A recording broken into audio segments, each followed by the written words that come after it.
see Charles on skis. He's absolutely wonderful. No. Yes, darling, you are, and I'm pretty good too, aren't I? Very. Well, for a beginner. Do you remember to keep your knees together and your apparatus in? Yes, Freshy, I did. Mr. Wilson here is compiling a catalog of Paul Revere silver. How nice. Mr. Wilson is also an authority on clocks.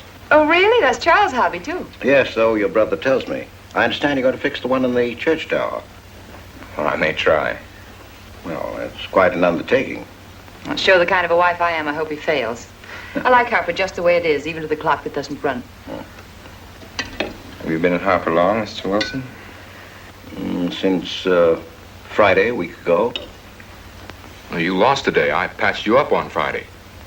By the way, how's the head? Oh, very much improved, thanks to you, Doctor. You were hurt on Thursday, remember? The day of the wedding. Yes, that's right.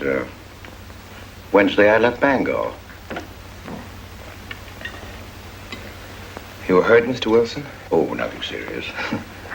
Well, serious enough to raise a bump on his head the size of a billiard ball. The usual door. Good thing you're back, sister. That dog of yours has been inconsolable. Well, all right, Red. Wait a minute. Here you are. This is for missing me. How's that? Yeah, it's a good boy. How was your meeting, Adam? Oh, irritating. Foreign Policy Association. I read that fellow's report. Standish, yes. I think he's full of prunes. Well, that's the way we used to talk in the 1930s, Noah. Standish? The London Times man in Berlin. Yes, of course, he was quoting rumors mostly. Men drilling by night, underground meeting places, pagan rituals. Do you believe him, Paul? Well, anything's possible. I'm sorry, sir, but I think it's ridiculous. Oh, there may be some fanatics, but no German in his right mind can still have a taste for war. Do you know Germany, Mr. Rankin? I'm sorry, I have a way of making enemies when I'm on that subject. I get pretty unpopular. Well, we shall consider it the objective opinion of an objective historian. Historian? A psychiatrist could explain it better.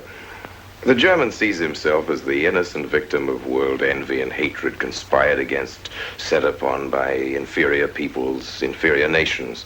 He cannot admit to error, much less to wrongdoing. Not the German. We chose to ignore Ethiopia and Spain, but we learned from our casualty list the price of looking the other way. Men of truth everywhere have come to know for whom the bell tolled, but not the German. He still follows his warrior gods, marching to Wagnerian strains, his eyes still fixed upon the fiery sword of Siegfried. And in those subterranean meeting places that you don't believe in, the German's dream world comes alive, and he takes his place in shining armor beneath the banners of the Teutonic Knights. Mankind is waiting for the Messiah, but for the German, the Messiah is not the Prince of Peace. He's another Barbarossa, another Hitler. Well, then you have no faith in the reforms that are being effected in Germany. Well, I don't know, Mr. Wilson. I can't believe that people can be reformed except from within. The basic principles of equality and freedom never have, never will take root in Germany. The will to freedom has been voiced in every other tongue. All men are created equal, liberté, égalité, fraternité, but in German... There's Marx. Proletarians unite, you have nothing to lose but your chains. But Marx wasn't a German, Marx was a Jew. But my dear Charles, if we concede your argument, there is no solution. Well, sir, once again, I differ. Well, what is it then? Annihilation.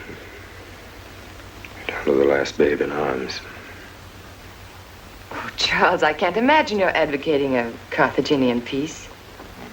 Well, as an historian, I must remind you that the world hasn't had much trouble from Carthage in the past 2,000 years.